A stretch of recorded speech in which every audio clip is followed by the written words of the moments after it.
Terbang, terbang ditembus sampai atap rumahnya ditembus jebol dus. Assalamualaikum warahmatullahi wabarakatuh. Bertemu lagi di channel Nasrul Sunnah. Kita akan simak lagi teman-teman beberapa video parodi tentang kisah karomah para habaib yang saya ambil dari salah satu akun di Instagram, yang mana video sebelumnya juga sudah pernah kita reaction beberapa video parodi teman-teman di akun yang sama. Dan kali ini lebih seru lagi teman-teman ya. Taib. Langsung kita mulai video yang pertama. Ini tentang karomah seorang habib yang bisa terbang katanya, menembus langit. Dan nanti kita juga akan simak teman-teman video aslinya ya, biar ya akun ini tidak dikatakan sebagai parodi kebohongannya. Taib. Kita simak dulu videonya. Habib Muhammad Mauladawi mengatakan, wahai anak-anakku, aku kepingin tahu sudah nyampe mana kamu itu. Nah, Coba ayo, coba terbang satu-satu. Disuruh terbang satu-satu. wih, Terus terbang satu-satu. Bagus. Tinggal yang paling kecil kalau nggak salah lah, Habib Abdurrahman Segaf. Diri Abdurrahman, terbang. Gal marhaba. Takut anu bang. Terbang, terbang ditembus sampai atap rumahnya ditembus jebol dus. luar biasa teman-teman. Ini diceritakan oleh Habib Abdul Qadir Ba'abud. Ini langganan teman-teman ya. Kita simak video aslinya langsung teman-teman. Habib Muhammad Mauladawi mengatakan, wahai anak-anakku, aku kepingin tahu sudah nyampe mana kamu itu. Coba ayo, coba terbang satu-satu. Disuruh terbang satu-satu. Terus terbang satu-satu. Bagus. Tinggal yang paling kecil kalau nggak salah lah, Habib Abdurrahman Segaf. Diri Abdurrahman, terbang.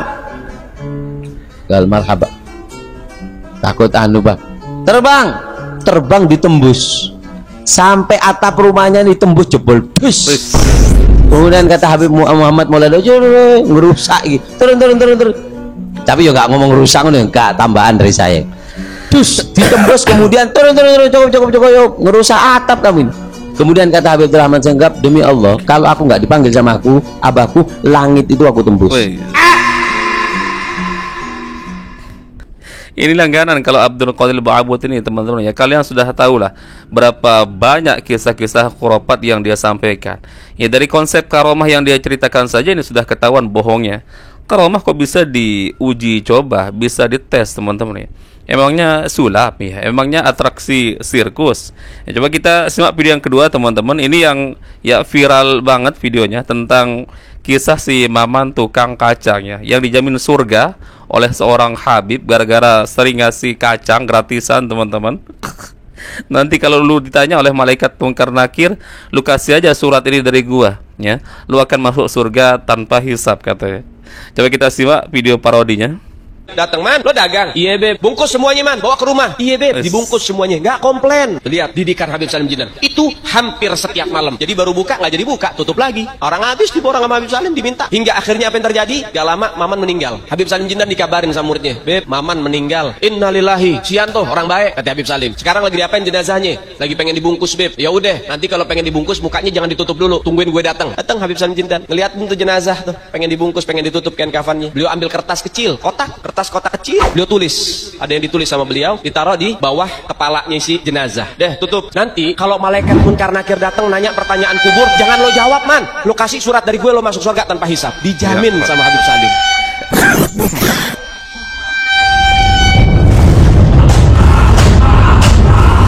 Coba kita simak video aslinya teman-teman.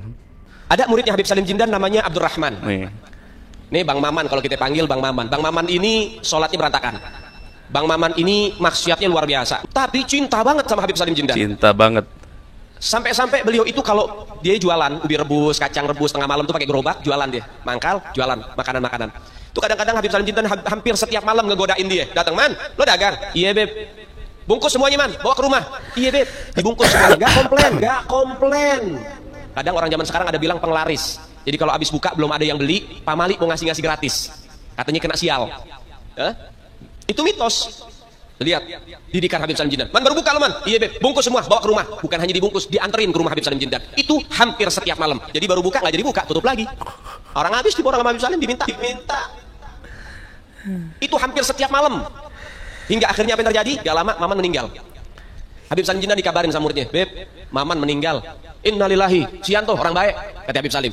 Sekarang lagi diapain jenazahnya? Lagi pengen dibungkus, Beb. Ya udah, nanti kalau pengen dibungkus mukanya jangan ditutup dulu, tungguin gue datang.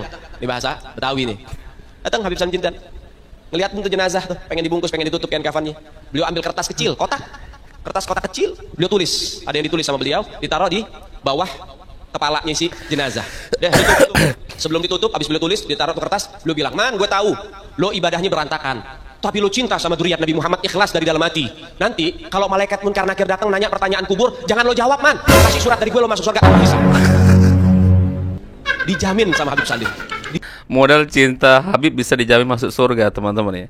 Ini enak banget ya, si Maman tukang kacang, ahli maksiat, nggak pernah sholat, nggak pernah ibadah, berantakan, teman-teman. Sang Habib ini yang selalu minta kacangnya si Maman, nulis surat di secari kertas, kemudian ditaruh di bawah kepalanya. Man, nanti kalau lu ditanya oleh malaikat munkar nakir, lu nggak usah jawab. Lu kasih aja surat ini dari gua, lu masuk surga tanpa hisab. Luar biasa. Ini yang saya katakan di awal, teman-teman, surga itu sudah ya merasa milik bapaknya, nenek moyangnya. Jadi dia bebas masukkan siapa aja, teman-teman. Nah, itu artinya dia juga mengklaim dirinya sebagai ahli surga. Gimana ya, orang lain saja dia bisa jamin masuk surga tanpa hisab lagi, ahli maksiat lagi, teman-teman ya. Itu artinya dia ya secara tidak langsung mengatakan dirinya juga pasti menjadi ahli surga. La ilaha illallah, teman-teman. Coba kita simak video yang ketiga. Ini yang terakhir, teman-teman. Ini kisah tentang seorang Habib yang sudah puluhan tahun meninggal dunia. Kemudian ada seorang Habib yang datang berziarah ke kuburannya, mengucapkan salam, Assalamualaikum. Tiba-tiba ya si Habib ini yang sudah meninggal dunia puluhan tahun terbelah kuburannya, kemudian bangkit mengucapkan Waalaikumsalam. Coba kita simak dulu video parodinya, teman-teman ya. Ketika sudah ratusan tahun meninggal, datang satu habaib ziarah. Ziarah ngucapin salam, Assalamualaikum ya Syekh Said Al-Amudi. Ini udah ratusan tahun meninggal nih. Anda tahu apa yang terjadi? Kuburannya kebelah jadi dua. Bangkit ini Syekh Said Al-Amudi sama jasad-jasadnya. Dia katakan, Waalaikumsalam warahmatullahi ya ahlul bait Rasulillah. Kemudian diambil tangan itu Habib, dia cium tangan, kemudian akhirnya balik lagi ke kubur, masuk lagi. Sudah ratusan tahun meninggal dunia, ketika diziarahi oleh seorang Habib mengucapkan salam, tiba-tiba kuburannya terbelah. Dia keluar dari kuburannya mengucapkan Waalaikumsalam. Setelah itu masuk lagi, kuburannya tertutup katanya. Coba kita simak video aslinya, teman-teman ya. Al-Imam Syekh Said Al-Amudi. Lagi-lagi si Ali Jindan ini. Syekh Said Al-Amudi. Kita jangan bicara Habibnya dulu, jangan bicara majikannya dulu, kita bicara pembantunya dulu, biar kamu tahu bagaimana kedudukan mereka dzurriyyat baginda Nabi Muhammad. Syekh Said Al-Amudi, pembantu Al-Imam Al-Faqih Al-Muqaddam. Beliau sudah meninggal lama. Cintanya dengan keluarga Nabi Muhammad luar biasa. Syekh Said Al-Amudi ini dari bangsa Masyaih, cinta lagi, keturunan sahabat modal cinta atau selainnya, bukan dzurriyyat Nabi. Ketika sudah ratusan tahun meninggal, datang satu habaib ziarah. Ziarah ngucapin salam, Assalamualaikum ya Syekh Said Al-Amudi. Ini udah ratusan tahun meninggal nih. Anda tahu apa yang terjadi? Kuburannya kebelah jadi dua. Bangkit itu Syekh Said Al-Amudi amma jasad-jasadnya. Dia katakan, Waalaikumsalam warahmatullahi ya ahlul bait Rasulillah. Ya ahlul bait Rasulillah. Kemudian diambil tangan itu Habib, dia cium tangan, kemudian akhirnya balik lagi ke kubur, masuk lagi. Itu mereka para aulia, orang-orang yang khidmat dengan keluarga baginda Nabi Muhammad. Ya, seperti inilah model mereka, teman-teman, yang nggak segan-segan membuat cerita dusta ya, demi untuk ya agar orang-orang yang mendengarkan ceritanya ini menganggap bahwa leluhurnya ini orang-orang hebat luar biasa. Sekarang begini saja, teman-teman, simpelnya. Ya, kita tahu para nabi, para rasul tentu nggak akan mungkin ada yang bisa menandingi kesolehannya, kealimannya, keluar biasaan. Jangan bicara karomah, mukjizat mereka punya, teman-teman. Coba datang ke kuburan para nabi, para rasul, atau para sahabat nabi, kuburan mereka, teman-teman. Ya, ucapkan salam di situ. Ya, ucapkan ribuan kali, ya, 1 juta kali, 1 miliar kali. Bisa nggak kira-kira ya mereka, teman-teman, tiba-tiba mengucapkan Waalaikumsalam, kemudian terbelah kuburannya, keluar dari kuburannya, teman-teman. Ya, kalau memang ada kejadian spektakuler seperti itu, ya tentu mereka yang lebih utama, teman-teman, ya, keluar dari kuburannya kalau memang itu bisa terjadi, ya. Mungkin kita sudah mendapatkan nukilan dari kitab-kitab para ulama, dari cerita-cerita teman-teman, bahwa Nabi Muhammad pernah keluar dari kuburannya ketika ada seorang sahabatnya, misalkan dulu Abu Bakar, Umar, Utsman, mengucapkan salam teman-teman di kuburan Nabi, lalu Nabi keluar dari kuburannya seraya kuburannya terbelah. Ada nggak cerita seperti itu teman-teman? Nggak ada. Ini kita bicara Nabi Muhammad, para nabi, para rasul. Nggak ada kisah seperti itu. Karena ini bertentangan dengan akidah teman-teman. Orang yang sudah meninggal dunia, lebih-lebih teman-teman ya, dia mendapatkan kenikmatan di dalam kuburannya, yang ngapain keluar teman-teman dari kuburannya? Lagian itu juga nggak bisa teman-teman. Alam kubur itu namanya alam barzakh. Barzakh itu maknanya bahasa Indonesianya teman-teman pembatas, ya. Pembatas yang dikatakan dalam Al-Quran teman-teman di surah Al-Mu'minun, ya, yang membuat seseorang di dalam kuburannya itu tidak mungkin bisa keluar dari kuburannya, apalagi sampai keluar ke dunia lagi. Ini harus menjadi akidah umat Islam teman-teman, bahwa seorang yang sudah meninggal dunia itu, baik dari kalangan para nabi, para rasul, sahabat nabi, apalagi model-model sekelas kita ini teman-teman, nggak akan ada cerita bisa keluar jalan-jalan dari kuburan teman-teman, ya. Terbelahlah kuburan, kemudian mengucapkan waalaikumsalam.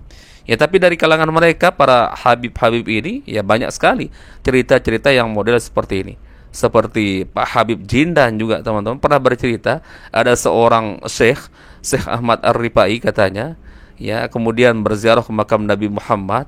Tiba-tiba tangan Nabi Muhammad katanya keluar dari kuburan, kemudian menyalami tangan Syekh Ahmad Ar-Rifai, dan disaksikan katanya oleh 12.000 orang. Ini kan ya kentara sekali dustanya teman-teman. 12.000 orang kok bisa masuk ke dalam pemakaman Nabi Muhammad, sedangkan di Madinah sana dijaga ketat oleh askar-askar teman-teman. Dan gimana ceritanya disaksikan oleh 12.000 orang, ya. Gimana bisa mata semua memandang ke pemakaman Nabi teman-teman? 12.000 orang itu banyak loh, ya, berdesak-desakan. Emangnya tribun, ya, tribun bola bisa menyaksikan pertandingan teman-teman di lapangan, ya. Ya Allah, ini kedustaan yang luar biasa teman-teman. Apa tujuannya? Nggak ada lain, ya, agar orang yang mendengarkan cerita-cerita mereka ini menganggap wow, luar biasa. Seperti inilah para habib-habib Ba'alawi ini, ya, anak cucu Nabi. Agar dikagumi. Ujung-ujungnya ya itu aja teman-teman tujuannya. Ya, tapi alhamdulillah kalian teman-teman ya sudah sadar semua. Makanya nggak aneh, ya, cerita-cerita spektakuler yang mereka anggap selama ini adalah karomah para habib dijadikan sebagai lawakan, lelucon oleh para netizen, sampai dibuat parodinya seperti ini. Ini menunjukkan bahwa alhamdulillah masyarakat kita sedikit demi sedikit teman-teman ada kemajuan, semakin cerdas, ya, bisa membedakan mana isi ceramah yang berkualitas dan ya ceramah abal-abal teman-teman, yang mana tujuannya ya hanya untuk membodohi terutama orang-orang awam. Taib. Mungkin itu saja bisa kita share teman-teman. Mungkin ya ini sudah kepanjangan durasinya. Insyaallah kita bertemu lagi di video berikutnya. Assalamualaikum warahmatullahi wabarakatuh. Barakallahu fikum. Assalamualaikum warahmatullahi wabarakatuh.